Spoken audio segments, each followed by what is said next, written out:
Welcome, I'm Jessica McLean, President of Truth in Business, or TIB as we like to call it. Truth in Business is the Christian student group in Carlson. So this topic about faith and work is kind of what we're all about. We have weekly meetings on Mondays. We have speakers from the business world who talk about how they integrate their faith and work in their jobs. So if you want to know more information about Truth in Business, you can contact or talk to me after the lecture. I'll be around. Or check out our website, tibumn.org.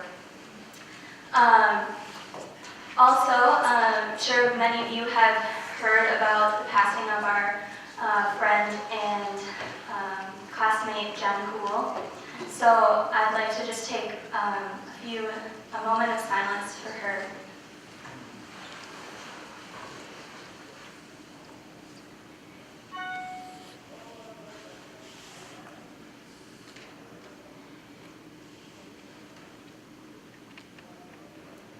Okay, thank you.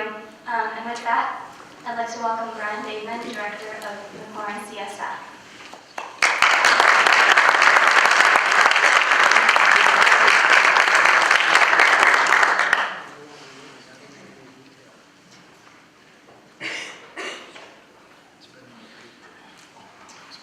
Well, on behalf of McLaurin CSF, the Bethel Seminary Work with Purpose Initiative, and the Carlson School's Truth in Business Student Group, again, welcome. Not only did unseasonably good weather compete with this event, but so apparently did choir practice for Easter Sunday at many of our Twin Cities churches. But we are glad you're here.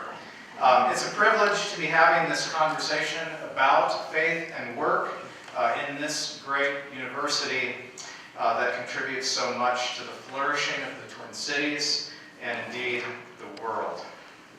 Again, my name is Brian Bateman. I'm the director of McLaurin CSF. McLaurin is a Christian study center founded here at the U of M in 1982. And it exists to bring the Christian faith into dialogue, into conversation with our university's life and work. Our programs span disciplines and fields. They draw participation from a wide range of people, from faculty to freshmen, really, and from parishioners to pastors. To learn more about what we do and how you can be involved, you can, of course, visit McLaurinCSF.org, or you can sign up for our mailing list on little clipboards that will soon, I think, be circulating.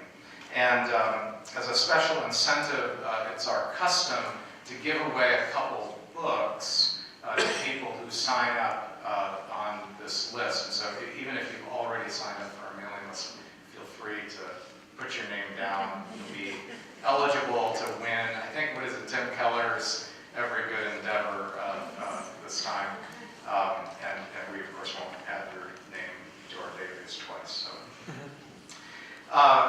Throughout our many programs, we aim to nurture a community and conversations that advance the common good by bridging church and university. It's been a joy for us in recent years to work closely with our friends at Bethel Seminary's Work with Purpose initiative.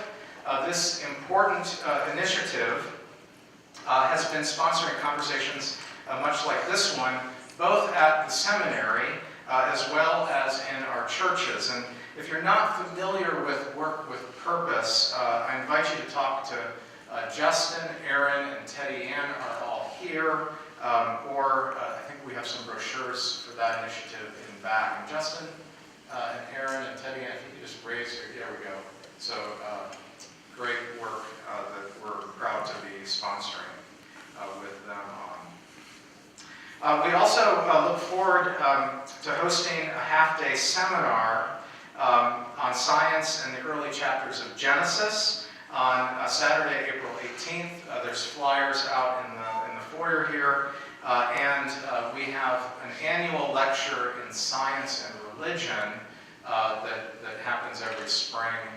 This year, Stanford University's William Hurlbut will be giving the lecture. He's at the Neuroscience Institute at Stanford, and the lecture is entitled Biotechnology, Freedom, and the Pursuit of Happiness. And that lecture will be on Thursday night, April 23rd. And finally, if there are students here, we are currently accepting applications for our class of 2016 Colin McLaren Fellows. And so if you'd like to know a little bit more about that, I think we also have some information on the back table. The deadline for those applications is May 1st. Well, it's our special privilege to have our friend Dr. David Miller back to the University of Minnesota. David worked for 16 years in senior executive positions in finance and international business before his life took an unexpected turn. As he recounts in a series of interviews with the Laity Leadership Institute, he had become intrigued and increasingly troubled by the Sunday-Monday gap that was the lived experience of so many people of faith. So after an 18-month discernment process under renowned evangelical leader John Stott, David was at the time living with his wife in London, he enrolled at Princeton Seminary to get to the bottom of this problem.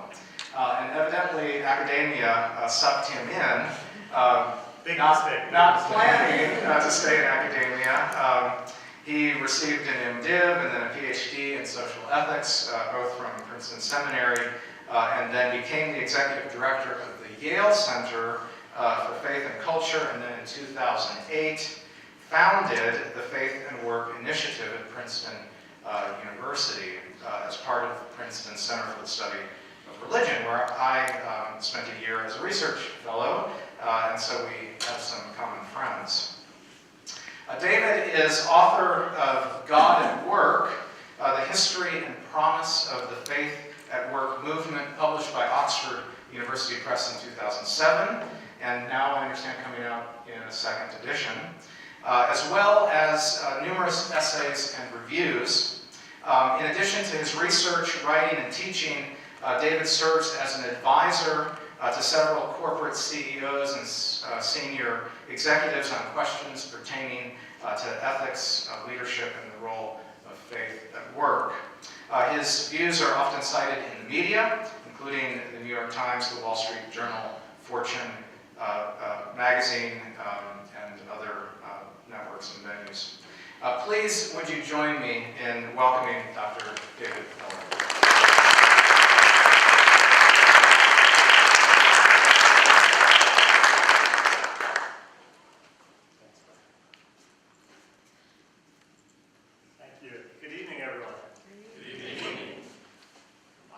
People here, April Fools. I'm shocked. I would not have come if I were in your shoes. It's a treat to be here for a number of reasons for me. One, it's Holy Week, and based on your tradition and how you think about Easter, a lot of big things are going on this week. Or if you might be Jewish, thinking about Passover, it's an important week in the Jewish and Christian traditions. That's one reason. It's a pleasure to be here. Second is that the Twin Cities is a little bit of a home to me. I've been here many times over the past years and see many friends, my fly fishing buddy Gary here, and seeing Mike Nudd in the back. We'll be doing some things tomorrow. Glenn, it's just wonderful to see so many people. Howard Dahl and Ann from Fargo coming all the way from here. I appreciate you doing that.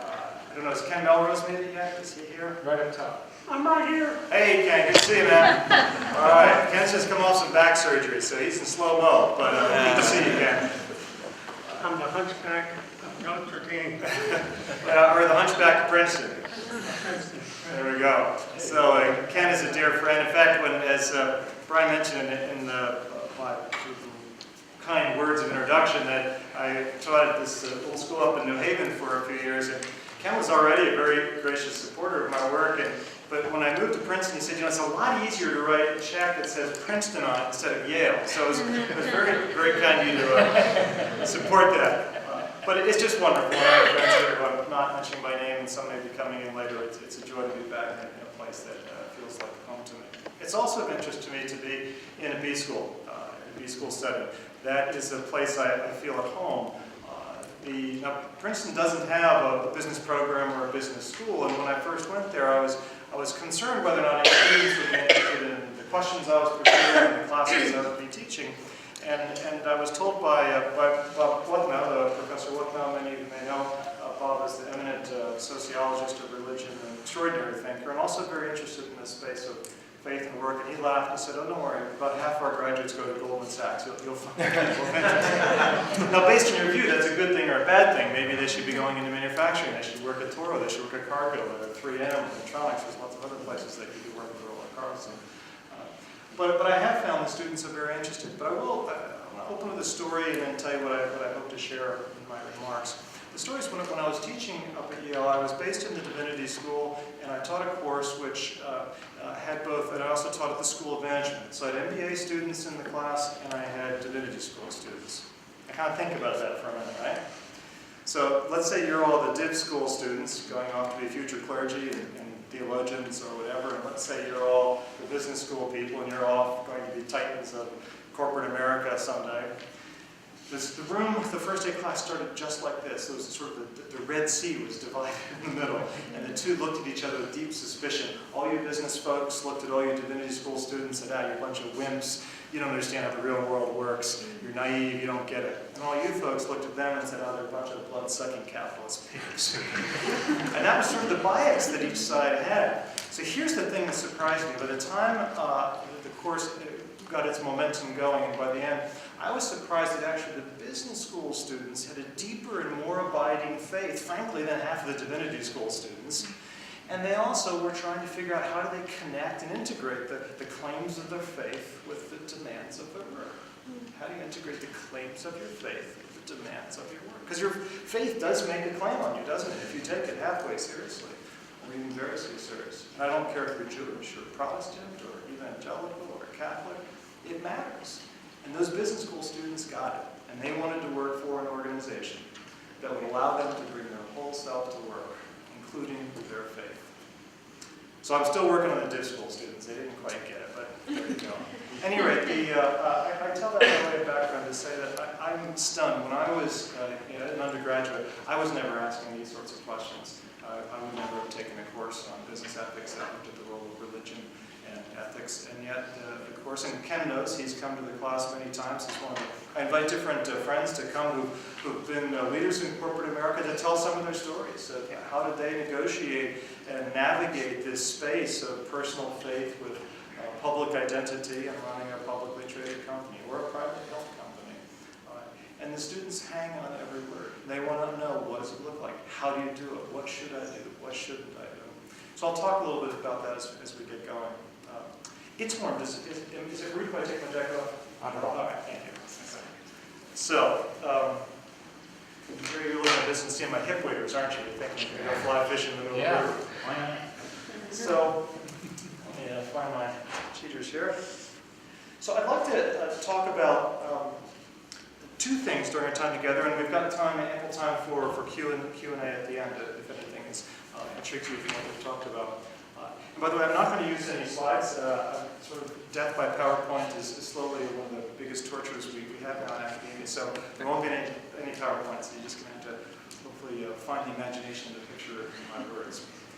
The first thing I'd like to talk about to set the table is what are some of the things that I'm researching and looking into, and that others are researching and looking into in this intersection of faith and work. And I'll move in and out of talking about it. At times you'll hear me talk at myself as a person of faith, as a follower of Jesus, and at times you'll hear me park that and I'll talk as a scholar and my perspectives on the field, and then sometimes you'll hear me talk as an advisor to the corporate world. And I'll move in and out of those three voices as we talk. I'll tell you a little bit of what we're looking at and why we're looking at these questions and researching and studying it. Then what I'll do is touch on the actual theme of our talk tonight, and that's faith and work. And the subtitle you might remember is, are these opposing forces, like oil and vinegar, that just don't mix? Or are they complementary resources that maybe something done the right way could be good for both individuals and organizations. And that's what we'll talk about. So the first thing that is maybe heartening to know is that what this discussion, presumably you're interested, or else you wouldn't have come, of this question, this intersection of faith and work, is that it's not a flash in the pan. It's not this year's pet rocks. By the way, Gary Dahl, not Howard's cousin, I don't think, but Gary Dahl, the founder of Pet Rocks, just died, and that was a fad, right? It had a short shelf life. In my book, God at Work, one of the things I was trying to measure is this interest, this growing interest in faith at work. Is it a bona fide social movement, or is it just a fad that will come and go like other business fads that we see, or other cultural fads? What I've concluded is there's been 3 waves over the past 100 years of activity in faith and work, and we're in what I call wave 3 right now, and that it is alive and well. If you are baseball fans, think of the Minnesota Twins, it's the first or maybe second inning of the 9-inning game, is my read. There's a lot of runway to go, a lot of runway. What's driving it is a desire by people of all generations, baby boomers who are finally waking up and say, wait, I've lived this compartmentalized life where I've privatized my faith, and at work I put on this mask, and that's not healthy, I don't like that, and I've privatized lots of part of me, and I go to work a bit more like a robot or a machine, and I want to integrate my whole self into my work. That's one of the drivers, and the others, for those of you who are students in the so-called millennial generation, you will have none of that contract. You think that's ridiculous, and you want to bring your whole self to work, and that doesn't matter what it means. But for a lot of people, it means their faith as well as other things. Do you need to do something? Yeah. All right. Thank you. All right, how's that? Is that any better? Anyone here? Hello, out there. How's the back row, okay? Are we okay back, or? I see some thumbs up. All right. All right, if you need to know, if you need to do something, again, just let me know. Will do. So this yearning to bring the whole self to work. So I'm doing some further research. I've hired 2 postdocs to help me redo some of the research and say, is this faith at work thing still going on, or has it gone away?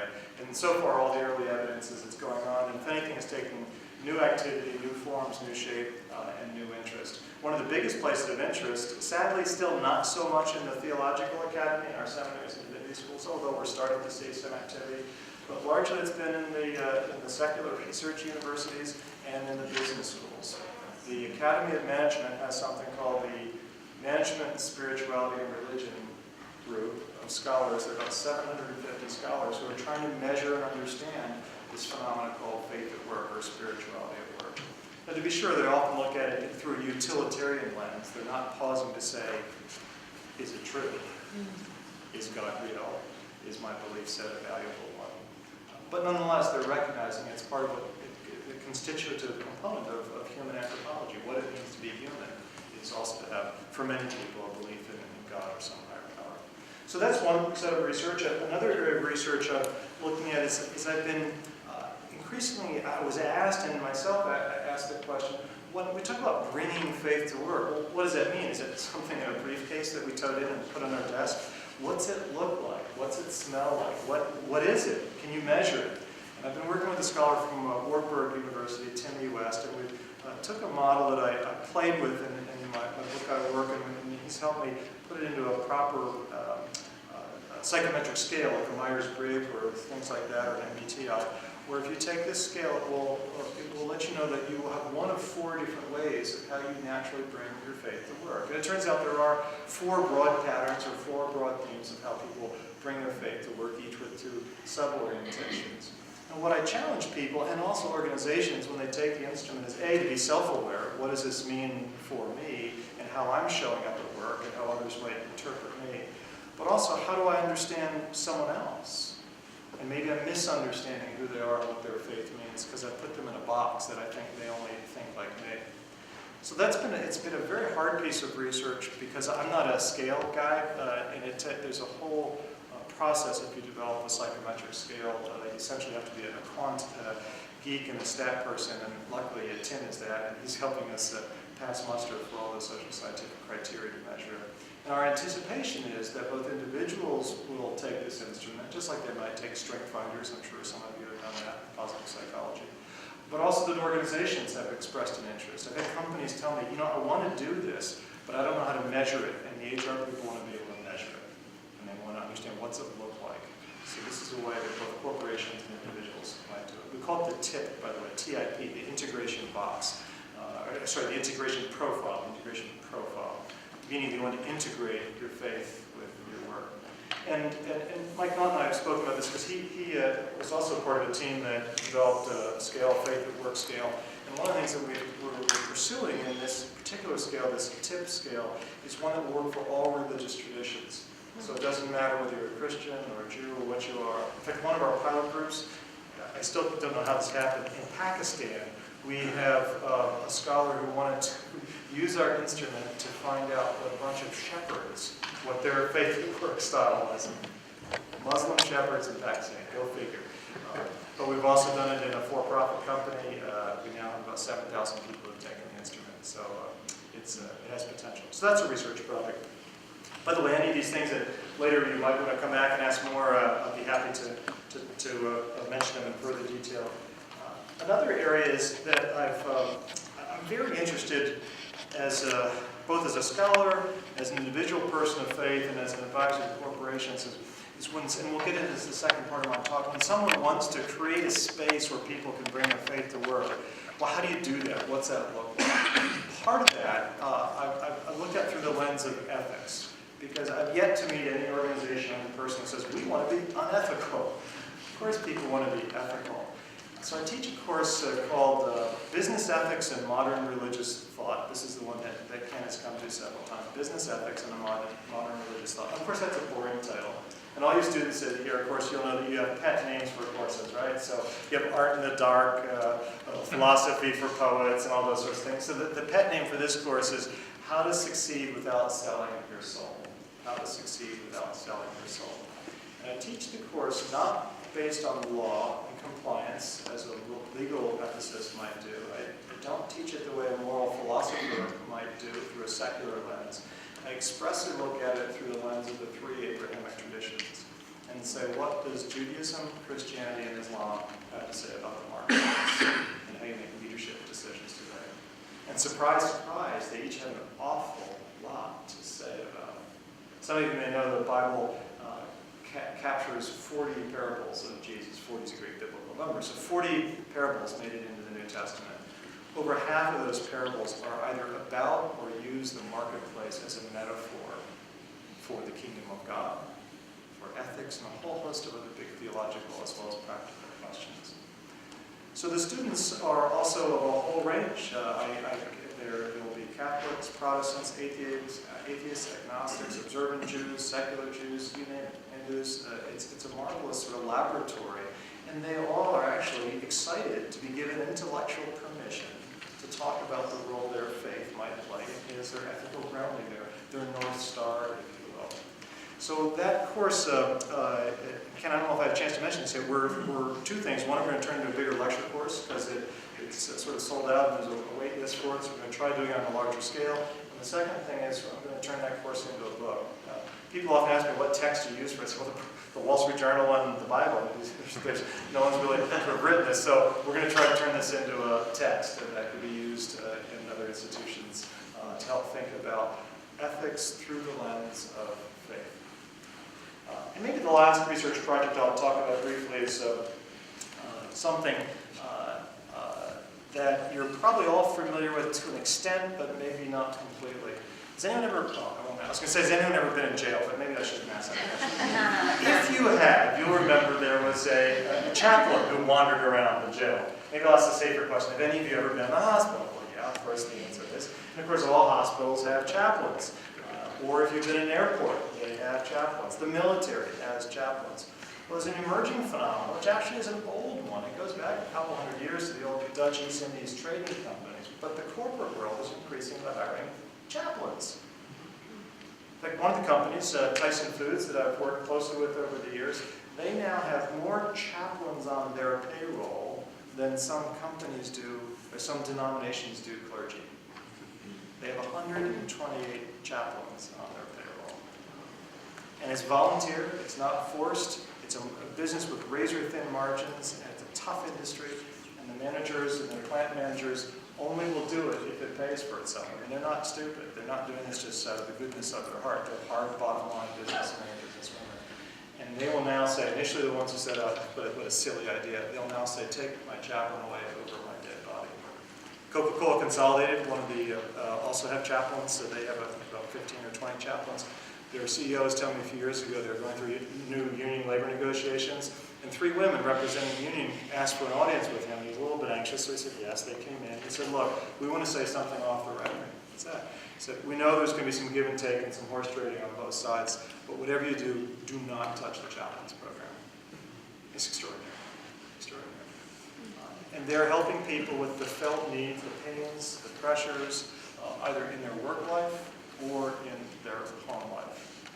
And everyone knows, it's sort of common sense, a healthy employee is a good employee. Now the cynic would say you're just using you're manipulating employees just to squeeze more out of them to make them more efficient. And yeah, maybe that's true. But there's much more than the cynical view. You're helping people be healthy. I wonder, and this is a big stretch, but I just wonder the sad situation of the pilot who crashed the plane that we just read about in Europe, that he was suffering from depression. If he had had someone he could talk to before, if there had been a chaplain walking around the hangar or somewhere, would he maybe have reached out? Because I have stories, and they'll be in the book we're writing on this. I have stories. Lube Fest, a big chain of like Jiffy Lubes, of sort of car lubrication places. I think it's Atlanta-based. Their CEO has told stories that's actually helped prevent suicides, where someone who's about at the end of the rope would go talk to the chaplain, because that's the only safe person they saw. So that's I'm finding this a fascinating piece of research. We're doing sort of scholarly stuff to make all the academics happy, but we're trying to write a book that would be a critical look at it, because there's also issues. What about proselytizing? What about people of other religions? And you kind of have to think through the mechanics of it. But it's an idea which has a lot of interesting possibilities.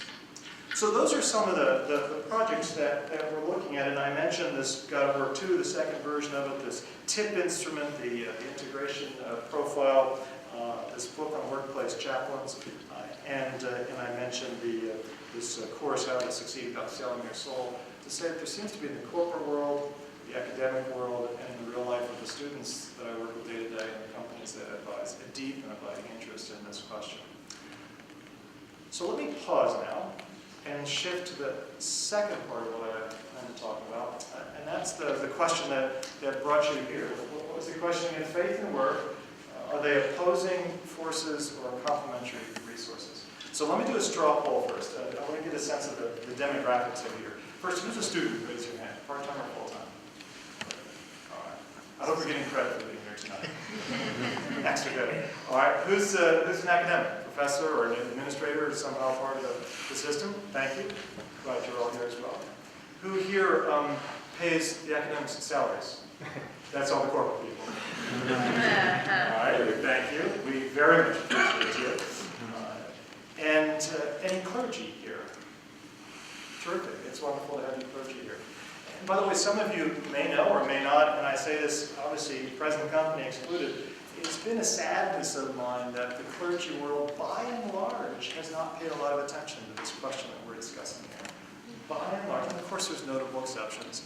Some people we will never have heard of, and others like a John Stott or Tim Keller that really get it, that our faith, particularly through the Christian lens, our faith ought to be a vibrant part of everything we do, not just on Sunday. But if we're an M&A lawyer, if we're doing hostile takeovers, if we're a litigator, if we're a ditch digger, if we're slaughtering pigs, whatever we do, that how is God, what does it look like for God to be present in that? And sadly, clergy have tended not to pay as much attention to it. And in fairness to the clergy, I don't know what your experience is who raised their hands. I really don't fault the clergy. I fault the seminary system and the divinity schools, who often, frankly, have a rather negative attitude towards the marketplace. It's all those evil, nasty, capitalist pigs that I was joking about earlier. So I'm grateful for those of you who are here, and you will maybe never know what a huge difference you make as you walk alongside the lives of people and business people in the marketplace, whether they're in a humble role or whether they're the CEO of an organization, which in its own way is a very humbling role. So, faith and work. Now, one last straw poll. maybe this is a loaded deck where this is not a good sample size, maybe it's a self-selecting sample size. But you can vote 1 or 2 times. So do you think that faith and work actually, frankly, are opposing forces, that the grace, the mercy, the love, the forgiveness of Jesus Christ just not going to work in the cutthroat business world? So do you think they're essentially always going to be opposing forces? Or do you think that these two, done the right way, can actually be complementary resources? So how many think the first thing, that we're just wasting our time, that these two don't mix? Wow. How many think the second, that they can actually mix? And be honest, anyone not vote? All right. You're in the middle, okay. But that's fair, and I respect it. It's not an easy thing. And I did sort of stack the deck by saying done in the right way, didn't I? Because there are some really bad ways to integrate faith and work. And I've been both the victim of those and the observer of those that just make me furious in my skin creep. When someone thinks they're doing the Lord's work and they use the marketplace solely, because there's a thing called business as mission. In many parts of it I like and I admire and respect the theology behind it. But some people in the business as mission movement, and this is an oversimplification, so I apologize, but they view business purely as an instrumental mission field. And that's just how you're going to win people to Christ. Forgetting what goods and services and products you're making and how you're making them and how you're treating your people and how you're pricing them, and safety concerns and all sorts of other things that they tend not to pay as much attention to that. So let me first, are there any Aquinas scholars here? So Mike, you can help me out in this, I know. But there's one of the things I love. I'm a Protestant. I come out of the Calvinist Reformed tradition. But the more and more I swim in this pond, as I've been doing for the past 15 years in this faith and workspace, I have just come more and more to appreciate a lot of Catholic thinking, particularly natural law thinking, in this space of faith and work. And one thing Aquinas did, which actually a good trial lawyer does too, is he always started out his arguments with the via negativa and the via positiva. Like, what are all the arguments against it? A good trial lawyer immediately sets you up, so yeah, you're right, and then turns it around. But by the way, Paul did the same thing, and good rabbis do that, and Jesus did the same thing. They set you up to think one thing, and then they turn it around with the other half. So I'm going to first give the argument why faith and work should not be integrated, why it should not be in the marketplace, why it's a really bad idea. And oh, by the way, and there's many reasons, I'll give you several, and these are the ones that I see in different companies that I've been involved with various forms of advisory work. So one of the first reasons is, well, hang on, all religions do is fight between each other and even amongst themselves. So why do I want to import that problem into my marketplace, into my office? It's tough enough as is to keep the culture, everyone on the same page and paddling in the same direction. The last thing I need is religion coming in as a divisive force. We all know religion is the cause of all the world's wars, don't we? Why do I want that in my office? That's one thing they'll say. Another they're going to say is that and we're watching it right now with the religious freedom laws which are being passed, and of course what's going on in Indiana and in Arkansas, that the various lobby groups are saying, whoa, I'm not so comfortable with this. So one of the big groups that is very uncomfortable with faith at work is the LGBT lobby. But they're saying all those conservative Christians or conservative Muslims or Jews, they're not going to honor my identity as a gay person. They are going to discriminate against me. And I don't like that. And I'm kind of scared of that. So another reason why not to do these is you're just going to cause problem and unrest with the LGBT community. Another fear is proselytizing. Proselytizing. You're going to have people being obnoxious about their faith, on company time, interrupting everybody, and grabbing someone by the throat and aggressively shoving the gospel down their throat. Well, no one wants that in the workplace. By the way, a little factoid, if you ever want to spice up a conversation, it's perfectly legal in U.S. law to proselytize in the workplace. Perfectly legal. What's illegal is harassment. And if I'm trying to proselytize you to convert you to be a Muslim, and you say, I don't want you to raise this anymore, if I keep doing it, then it's a problem. And now it's religious harassment. Just like if I tell a joke that you think is sexual innuendo and you don't think it's funny, and you tell me don't even tell that joke, and if I do, sexual harassment, and on it goes. So fear of proselytizing, fear of religious harassment, and what lawyers would call quid pro quo. Now, what's quid pro quo? Essentially, it's giving favoritism to someone. Some CEOs have asked me in companies that embrace faith at work, well, should I run the Bible study? What a great idea. I'll show my witness. I'm running a Bible study at work now. What do you think of that, David? And I'll say, well, frankly, I don't know that that's such a good idea. You have asymmetric power. And if you are running a Bible study, what about the person who doesn't come? Does that mean now that person's going to feel, he or she might feel guilty or left out, or when a promotion comes, they're not, you have an in-group and an out-group. So if you have power in an organization, maybe you give permission that Bible studies can exist. Maybe once or twice a year you come in as a guest speaker and share your own story. But if you're hosting it in your office or your conference room, you could cause more damage than good. So that's another area of concern, the quid pro quo. You will also upset the atheists. The atheists are a growing lobby. They're going to say, I don't have time for this. Why? Well, work shouldn't be church. Frankly, they're right. Work should not be church. Work is work. You're there to perform the mission of the company. The other area, accommodation requests. There's a fear that, oh my gosh, the minute I let this faith stuff, this spirituality stuff, this religion stuff, everyone's going to be wanting to not do something for some reason. Well, I can't touch pork because I'm a Muslim. You know, you're in the Twin Cities. Well, I can't pick you up at the airport because you have a liquor bag and my religion prohibits me from doing that. Or you have a pet and saliva is unclean. As it happens, those are misreadings of the Quran, many people would say, but that's what will start happening. You'll have people say that they want religious accommodation requests and you just can't get the work of the business done anymore. People say it's divisive. They're going to say it's going to increase lawsuits. You're going to have more EEOC complaints. It's just going to be a disaster. Why should we even try to do it? And a bigger topic that we may get into the Q&A, the whole RFRA, the Religious Freedom Restoration Act. There's the federal legislation that applies to government employees, and now some 20 states have incorporated various versions of that, some of which are controversial and some of which are not. Well, how does that play in all this? So you can imagine there's a lot of good reasons why not to do this. Let me pause for a minute and do something on definitions. If you've noticed, I've intentionally used three words somewhat interchangeably to describe this subject. And one of the problems that I've learned, and we're trying to work on in our research at the Princeton Faith and Work Initiative, is to develop a language and a framework for people to be able to have civilized, intelligent conversations about faith and work matters. A language and a framework. Part of the language, I think, we need to be aware of three words. I've used the word religion, spirituality, and faith. Somewhat interchangeably, but the realities are a little bit different. You think of religion, although religion once was a wonderful and beautiful word today in the court of public appeal, probably most people think of religion as being closed-minded, narrow-minded, bigoted, my way or the highway, you're in or you're out. Not exactly a welcoming thing.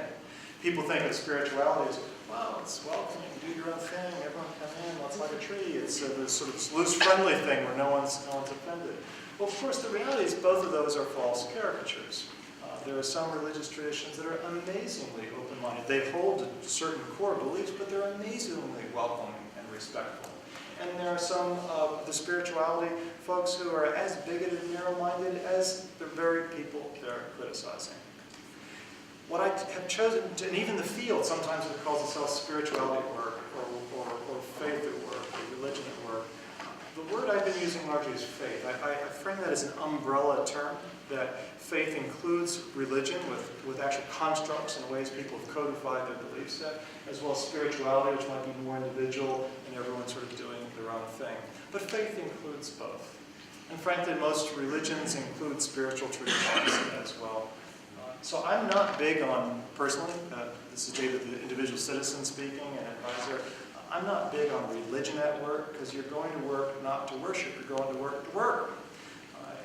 And yes, you bring your faith identity with you, but I don't think we should be trying to turn workplaces into temples or synagogues or churches or cathedrals. So faith at work is the concept we're talking about. So, but by the way, if you think organizationally in the corporate world of the C-suite, so that's your CEO and your chief operating officer, your chief financial officer, it's your chief HR officer, all the little chiefs running around. So who do you think are going to be the ones that, actually let me ask the question differently. I want to talk about two of the C-suite executives. I want to talk about, because they're the segue between opposition and complementary. Chief HR officers and chief legal officers, your general counsel. How many of you think the chief HR officer, let's remember what they run, so they've got diversity and inclusion programs, they've got benefits, insurance, etc. You all know this. How many of you think the chief HR officers are really at the forefront embracing this concept of faith in work? Or sort of resisting it? How many think more or less embracing it? Just half a dozen hands-ish. How many think they're resisting it? Most of the people, maybe about 30 didn't vote.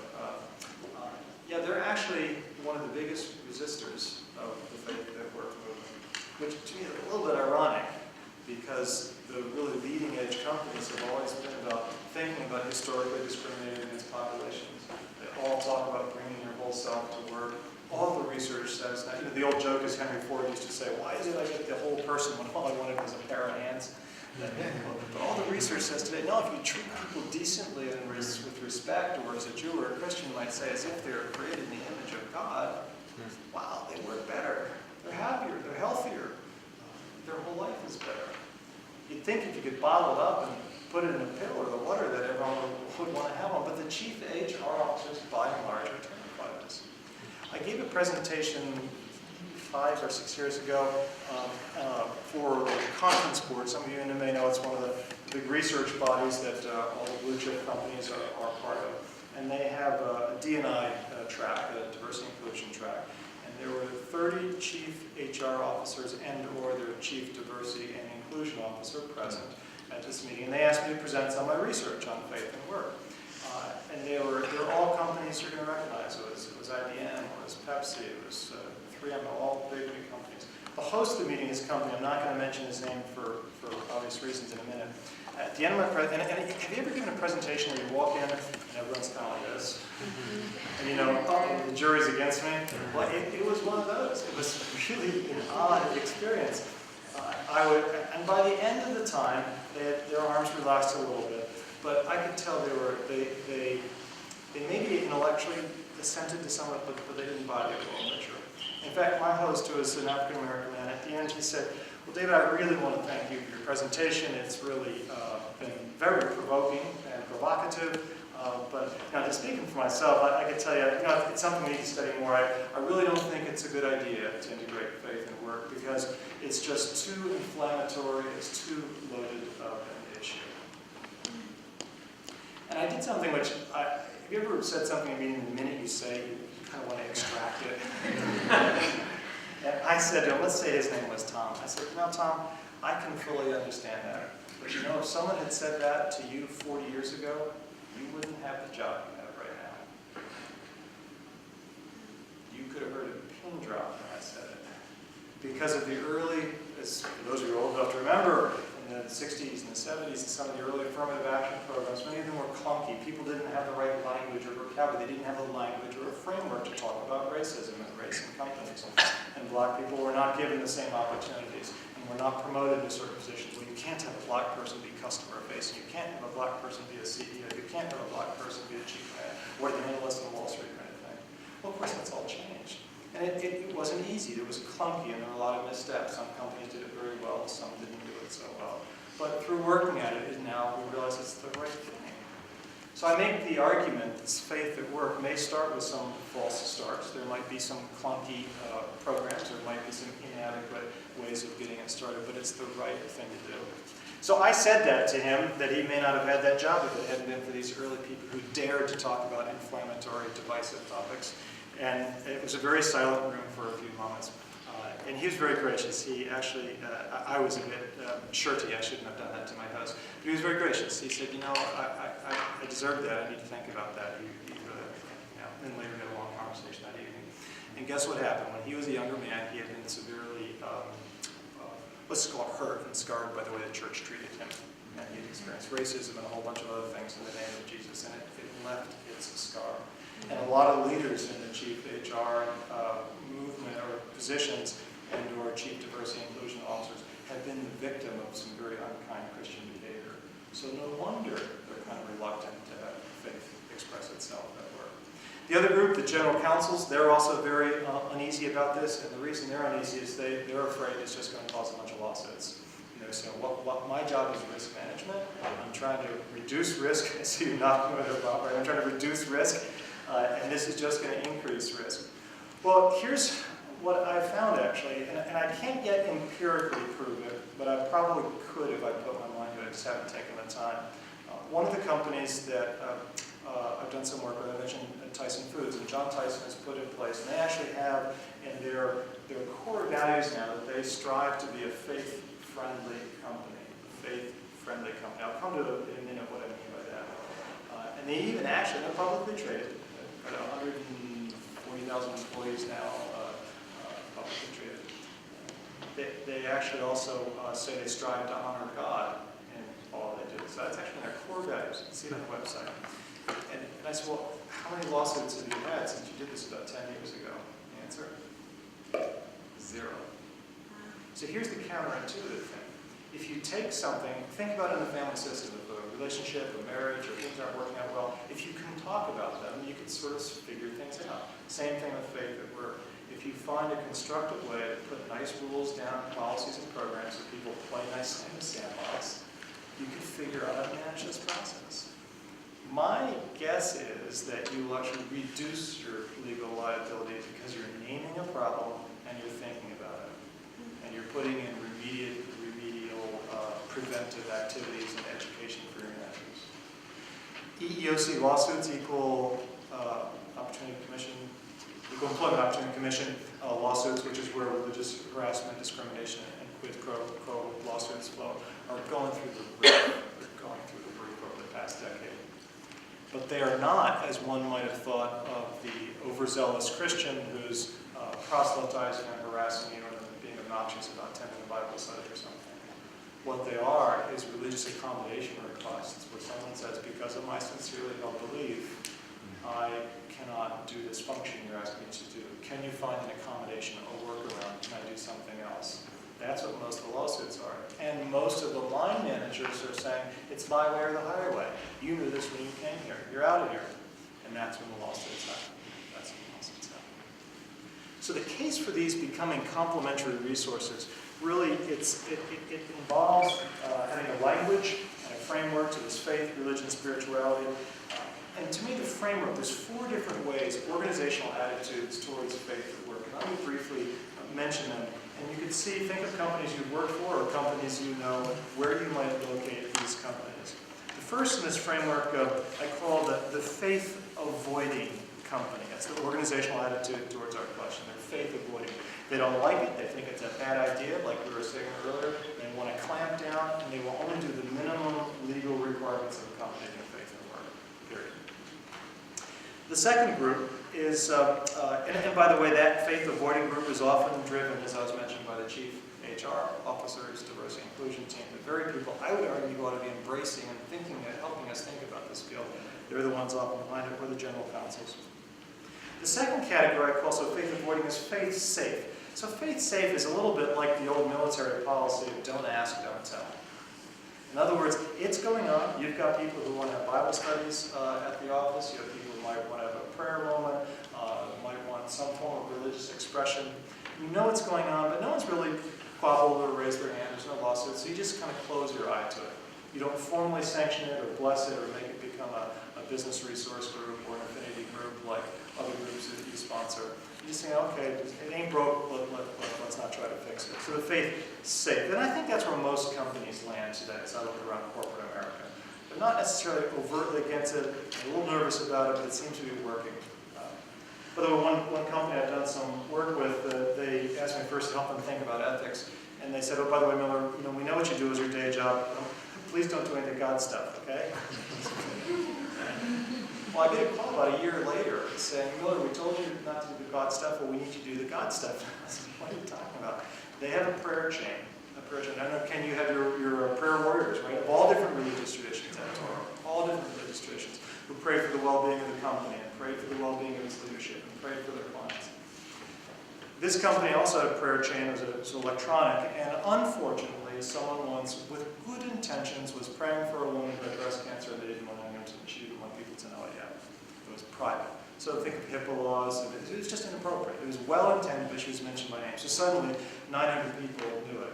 The chief, the general counsel, issued a cease and desist order and said you're misusing company property, i.e. the newsletter. And it was stopped. And then 900 people raised their hand and complained, saying, I know we mishandled that, but we could put in policies to fix that. And oh, by the way, some of the people who were on that prayer list were also in the C-suite, some of the most senior executives of the company. So we embarked on, I said, we don't know how to talk about this. So we embarked on about a 6-month study where we had people who were atheists. We put a work team together tasked with atheists, agnostics, Catholics, Jews, Protestants, Muslims, Sikh. It was a little United Nations committee. And we spent about 6 months studying it and came up with a model of faith-friendly, which I'll come to in a moment, and recommending that be the way for the company. And to me, the most compelling part, as we were writing the final study, is the person who presented it to the CEO was an atheist. He thought, this is cool. Because faith, he realized also, we had this long conversation, that atheism is also a worldview. It's a faith. You're putting your faith, your belief in that which you can measure. It's a materialist worldview. It's a worldview. It's a faith, something you now can't necessarily prove, but you would choose to unlearn it like a great. So we have faith, avoiding faith safe, and the third is faith-based. So we might think of a Chick-fil-A as a faith-based company where the often founder-led, and the company very openly will say that we base our company on Christian principles and Christian values. And of course, you don't have to be a Christian to work here, but you need to know this is what our environment's about. And that is in many ways fine to a point, but it also has its challenges and problems. If I'm Jewish, or if I'm not a Christian, or whatever, am I really going to have a good career runway there? If I'm a chance to get to the most senior levels, are they really going to hire someone like me? Am I always going to be the well-respected, slightly tolerated outsider? I don't know. So faith-based, I think, has a place, particularly if you're a small or an SME, a small or medium-sized enterprise. I can get my mind around that. Bill Pollard, a good friend, many of you will know, was the CEO of ServiceMaster for many years. He was very reluctant he never wanted ServiceMaster to be called a Christian company or a faith-based company. He fell in love with this faith-friendly language. But he said, I think when that day, glorious day comes and I get to meet my Maker, he said, I think I'm just going to see people there. I'm not going to see companies. And he was very uneasy with the adjective a Christian company or a Jewish company. What's that mean? It's a complicated concept. So you have faith-based companies. So the model where I land, by and large, and in general recommend organizations is faith-friendly. So faith-friendly, as the name suggests, looks like family-friendly policies. You're not trying to define what the faith is. Because in a faith-based company, the reality is one faith is the privileged tradition. It wins. It has the seat at the table. Whereas a faith-friendly company is saying we embrace people of all faith traditions. And not just tolerate, but embrace. We welcome that. We recognize it's a constitutive part of what it means to be a human being. And we think that you and the organization will be better if we allow you to bring yourself, whole self, to work. So a faith-friendly company isn't just tolerating it, it's embracing it. And it's also involved with education and teaching, creating policies and practices so that everyone plays nice with the sandbox and you can have still a healthy culture. And all the issues we talked about earlier about it being divisive can be either prevented or remediated. And I'll give you 2 quick case stories. One was Ford Motor Company just like there's an African American group and an Asian group and a women's group and so forth, Ford Motor Company has something called FIN. It's Ford Interfaith Network. It's sort of a holding company, if you will, or think of it in corporate language. And underneath it, it has about 15 or 20 different, so there's a Jewish group, there's a Muslim group, there's this group, and that group. And they all are sanctioned and blessed and have budget. They could use the conference rooms and email just like the other traditional affinity groups or business groups that we think of. As a result of that, after 2011, when there were lots of issues going on with overt discrimination against Muslims, in Detroit, also at General Motors, they wanted to start also a Christian fellowship group and other fellowship groups. And management said no. They took the clamp down approach. It's verboten, you cannot do it here. Well, guess what happened? At the plants in the General Motors situation. It was, they had violence, they had lots of issues between Muslims and non-Muslims, and in the Ford plant there was no labor unrest. Another example, Tyson Foods, in one of their, I think it's in Shelbyville, Tennessee, where like here there's a very large Muslim population. Dell Computer had industrial action and strikes because of the Muslim population being unhappy with things. But Tyson, because they're faith-friendly, because of having chaplains. John Tyson would say he's got lucky, he's sort of modest about it. But I would argue because they created a culture, it was okay to be who you were, but they did not have labor unrest, they did not have violence in their factories. So there's a number of empirical or at least qualitative examples of why faith-friendly may just be the right model to go forward in this complicated world we're in. So I'll wrap it up by saying that I see faith and work as the potential to be very much of complementary resources. Notice I say potential. You have to name it, and name what the potential issues are, be honest about it, because you will have some overzealous people, whatever religious tradition, who will push a good thing, they'll take a good thing and run too far, and they'll have to be reined in. But I think you can, if you, like any business risk issue, you can anticipate and preemptively solve the problem to even keep it from happening, prevent it from happening. You can develop thoughtful processes, employee education. Some of the companies that have faith affinity groups, actually during seasons that might be special to them, be it Easter or Ramadan or whatever, they'll have a table, information, and people can come and learn about it. It can be a very civilized and enriching thing for a company done the right way. I would argue that you'll find fewer lawsuits and fewer EEOC complaints if you put the issue on the table and talk about it and try to address it. Some companies are even believing that, in particular in the war on talent, as some marketplaces have a hard time finding talented, be it labor pools or professional knowledge workers, that if you have a choice, let's say that you're a practicing Catholic or you're a Sabbath observant Jew or whatever it might be, if you have a choice of working with a company that has faith-friendly policies or a company that says, no, we don't do that here, all things being equal, where are you going to work? Just like if you're a woman, you're a single mom, and you have a company that's known for having great maternity benefits and child care and sort of female-friendly type of environment, where are you going to work? You're going to go where you can be more of yourself and not be swimming against the tide. So I would argue there's the potential to attract and retain talent. In an area that Mike Naughton wrote that great piece for the Pontifical Council, the meaning and purpose through faith, through religion, is how many people get their ultimate meaning and purpose in work.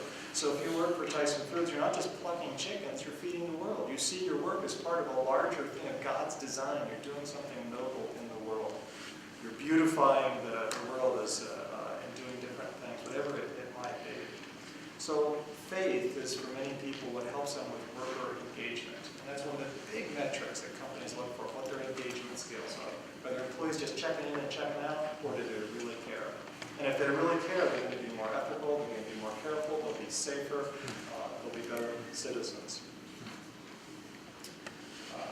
We talked about the diversity and inclusion. I would argue that actually faith is right, should be in the sweet spot of the diversity and inclusion movement, as opposed to being seen as something to the side. Let me close the story, and then we'll go to it's a real short one. We'll go to any questions that people might have. One of the phrases that John Tyson is a very, very sharp guy, the chairman of Tyson Foods, but he has a way of putting things in real simple terms.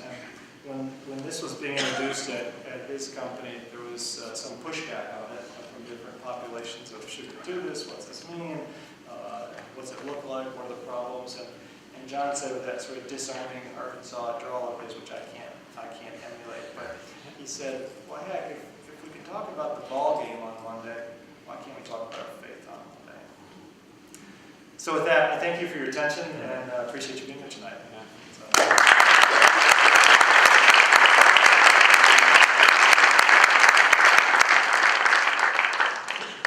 So Brian, what's the drill? Just yeah, I think we'll just open it up for questions, and so if you don't mind taking Absolutely. David, just talk nice and loud. Yeah, don't mind shouting. Go ahead. Yeah, do you have any suggestions for how to integrate faith into start a business, wanting to grow larger? Yeah, any suggestions on how to create faith in a startup business and how to grow it? But I was just talking to a guy named Joel Montgomery yesterday who's very interested in how do you take as an entrepreneur idea and how do you scale it, and scale it in his case with Christian values. He's very interested in that proposition. See me afterwards, I can give you his email. But what I would say through observation is that any company, you need to figure out your DNA. What are you going to stand for? Do you remember what Google had in their sort of unofficial model when they first were founded? Do no evil. Right? Don't be evil. That's sort of an interesting way to put it, but there was something there that was trying to do something good in the world. So figure out the principles that you might have, and then play with the other advice I give is think through the language. Do you want it to be a sort of church code language that only church types are going to get, or do you want it to be accessible to people who may not have that worldview and find it? I would argue that it ought to speak to all populations. And then if someone, you could say, well, here's where it comes from. Here's the source of this idea, this principle comes from our faith teachings. It tells me these following things. But I think it's terrific. Have a grounding and you will attract people. Yes, sir. Among your successful models in terms of companies that have done this well, talk a little bit about the tops down versus the bottoms up engagement. Yeah, great question. So companies who've gone into this space, whether they've done it well or not well, but talk about the top down versus bottoms up. So it's a fascinating question. As with any sort of organizational change, organizational behavior, that if the CEO, if he or she decides they want to do something, it's a lot easier to marshal the resources to get it done. So in fact, many of the companies where I've seen faith come into it as part of the DNA, it's largely been because of the leadership. It's been someone like Howard Dahl. This is how he's wired. This is how he treats his people, and people know the source of his teaching. It's what Ken did at Toro. There's example after example where if it's essentially CEO driven, I see it as a lot easier. One of the risks, though, if you do that, of course, is you're really putting yourself out there. There are a lot of CEOs who don't want Fortune magazine to know that they're a believer and they go to church regularly. They're afraid it may make them look like a wimp or that they're weak. But talk to some of the leaders here in the room, and most of them will tell you it actually makes them stronger and their organization stronger. So top-down is certainly easier, more efficacious, quicker. It's also easier. It wasn't part of your question, but indulge me if you will. There's a difference between privately held and publicly traded companies. If you're a publicly traded company, you might be worried what are the analysts going to think, what's my board going to think, what's the market going to think, is this the right use of resources, why are we spending money for chaplains or whatever it might be, or for prayer rooms. Some companies now have meditation rooms, they've dedicated meditation rooms. As one of my friends said, if companies can have lactation rooms, which some do now, why can't they have meditation rooms? Now, the grassroots is interesting, and that's what happened to GM and it got squelched.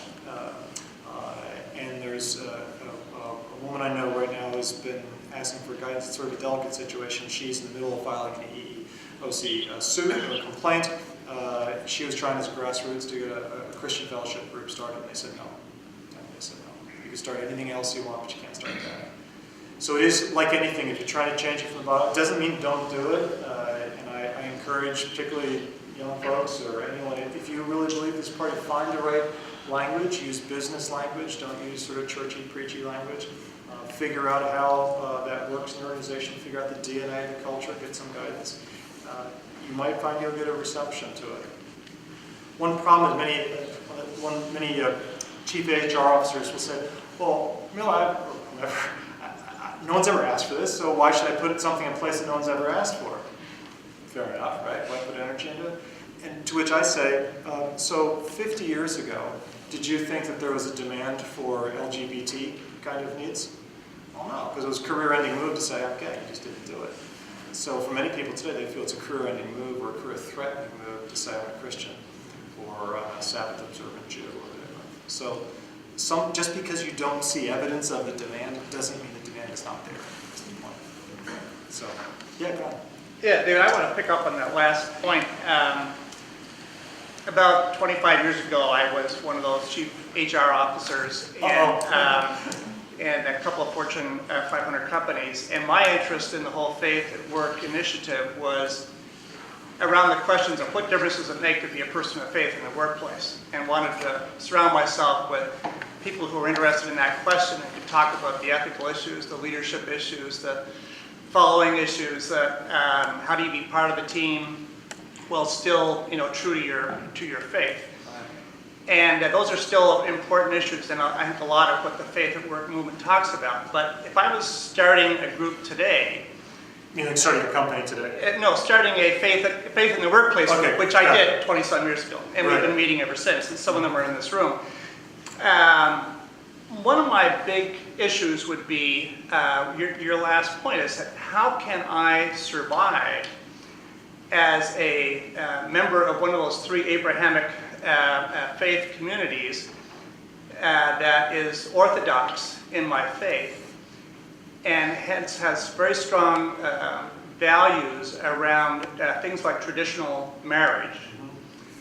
How can I survive as a senior HR officer or a senior legal officer or a senior business leader in an environment where, at least in most of the Fortune 500 companies, are led by progressive CEOs, unlike the Tyson model, who define that in terms of people who are out front on a lot of the non-traditional ways of viewing sexuality and marriage in particular, and who see red flags when they see traditional Christian, Jewish, or Islamic believers around those issues. And I'm particularly nervous about having them in positions of influence and visibility if they're known to have those views. And so the more I would be faithful and true to those views, the more red flags would show up. So how do you, Yeah, do you, so the do you question encounter is- that more and more? And do you see it as one of the big challenges to people who are outspoken about their more traditional faith orientations around those hot button social issues? Yeah, I think maybe 10 or 15 years ago, it probably wasn't as much an issue, but today, for a number of reasons, it's more of an issue. One is social media, that everything you say is captured now. The ability to mobilize and organize and manipulate the media, or to be your own media through blogs and things, is extraordinary. And yeah, I think it is a challenge, which is one of the reasons, and I respect it, why some senior executives say, I'm just not going to go there. This is just a rat's nest. I don't want to be like Hobby Lobby and have to go through all that. I mean, I respect someone saying, I'm going to pass. This is a fight I'm not going to take. I can understand the logic. That said, I think that, to me, that's the classic challenge of going through the eye of the needle, that Christian challenge to be in the world. I'm speaking to the Christian ones, to be in the world but not of the world. How do you run your company being true to the principles you hold dear? And chances are there are going to be some spaces where you'll have to compromise. Because we do have to follow, as business leaders, the laws of the land. And maybe some of the laws of the land we disagree with. And absent being able to change the laws through legislation, we have to enforce those laws. I think it would be, personally, I think it would be wrong for a Christian to not follow the law. But it might be with great pain that someone does that. So, yeah, I think another classic thing that all people of faith have is and I talk to my students a lot about it, you've got to pick your fights. If you go after every single injustice, you're going to be, as St. Paul would say, a noisy, clanging gong. No one's going to listen to you. So you have to figure which are material, which are not material, which are your personal matters of conscience, which are deal breakers and which ones aren't. And maybe then one shouldn't be called to senior leadership if you can't negotiate that with a good conscience. It is not easy. And then, one of the things, again, I said I'm out of the Protestant Reformed tradition, one of the things I actually appreciate about Catholic thought is different gradations of sort of venial sins and mortal sins. There's sort of this hierarchy of understanding some things are really, really bad, and some are like not good, but they're not really bad, and everything in between. And, we Protestants don't do that. It's kind of you're in or you're out. So, I mean, maybe some thought of that is where does it, remember Paul's sin lists? What's the verse? No, I don't know. I just remember verses. The 8 things you're not supposed to do is but sexual morality is just one of the things. Gossip's on the list too of stuff Christians shouldn't do. So how do we rank order the things that are ones that are inviolable, and maybe as a matter of conscience someone does have to step down, or one has to find a way of integrity to honor the laws of the land? But it's a big question. It could be at senior levels, to be sure, as well as junior levels. Dr. Miller, So why do you think that ultimately secular or progressive employers should desire faith-based employees? What do faith-based employees bring to the table, or maybe it's going to be a term, differentiate themselves? How do they differentiate themselves from others that would be desirable? As the previous gentleman mentioned, things are becoming more and more secular. Christians, can't really talk as openly as even 15 or 10 or 15 years. I mean, there's been a pretty huge shift. So why would a quote-unquote progressive employer actually embrace this topic of wanting to attract and retain people whose faith is very important to them? Yeah, what's the end purpose? Really? Yeah, so first you need talented people, so the working assumptions are talented. But maybe I should have said this earlier. In some of my pro and con and being negative and positive, let me make it really clear that I am not arguing that only people of faith are good employees. Right. A lot of people of faith are lousy employees, and a lot of atheists are terrific employees. So and same as being ethical or unethical, so let me just be crystal clear on that. That said, to your question, I think the argument is the one I make. Are you looking for people who are highly engaged or disengaged? Well, of course everyone's engaged people. Are you looking for people who find meaning and purpose in their work, or they only come because you pay them the top dollar? Are you looking for people that treat others with respect and courtesy? Are you looking for people who have principles of honesty and character? Well, if you are, many of the religious traditions teach just those things. So why wouldn't you? Give me a good reason why you wouldn't want to attract someone who sees a higher purpose in their work. You will be the beneficiary. One thing that always impresses me about when I go back and read some of the New Testament literature, in particular some of Paul's letters to the churches, you might remember, to our modern ears, he might sound really strict, but he was really into Christians having impeccable behavior because he didn't want to bring the gospel of repute. So in theory, the Christians should be the best employees. And I know that's not how it always works out. But I would argue that you could do it, it's a purely utilitarian play, which just say, if the employees have these attributes, are you interested in that? Yes. Well, guess what? People who take their faith seriously, many of them will have these. Yes, you'll have some hypocrites, you'll have people make mistakes, but as a generalization, they're going to bring these attributes. So why not pay attention? So part of that is predicated upon, say the church. Maybe this is where the connection to seminary and to divinity students comes in. Is they have to be discipled in such a way that they're in effect bringing forth those attributes. Yeah.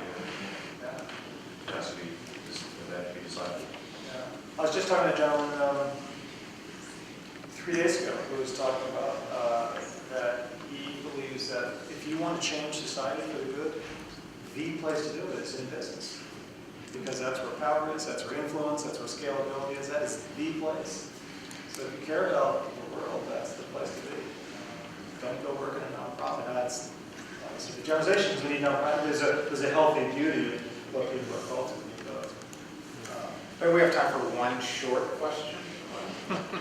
My question is pretty short, I think, and that it just is, this question you raised is an important one. Having been in divinity school, I think what David said earlier was critically important. That no person comes to the workplace without faith. They may believe something that you don't believe. The real question is, will that person be a productive employee? And so I think there's this thought then that we center our work life, first and foremost, around the work that we do for the good of the company that we work with, which is what we might call a centered set way of thinking, in which we're putting our will and our intellect and our skills to work for that. We bring our faith because we're a whole person. And we may not all believe the same thing, but we're able to work together because we value the skills and the abilities that others bring to the team that we're working on to achieve the company's goals. Now, you can't just throw faith aside, right? I mean, so the question is, will you be a faith-friendly place where people will be able to reveal who they are at a deeper level? Isn't that right? I mean, My conclusion is, both looking at as a business person, as a scholar, is that it works. Yeah. It has a utilitarian benefit to the employee and the company. Organizations and individuals have the potential to be healthier places, and healthier places tend to function better, have better value sets, and so forth.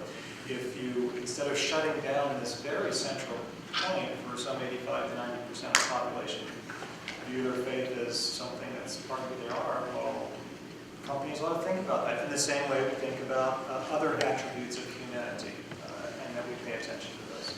So, Thank you.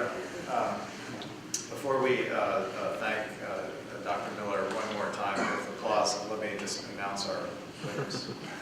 So this is Sarah Hess. Is Sarah Hess still here? Wonderful. And Eric Nelson. Excellent.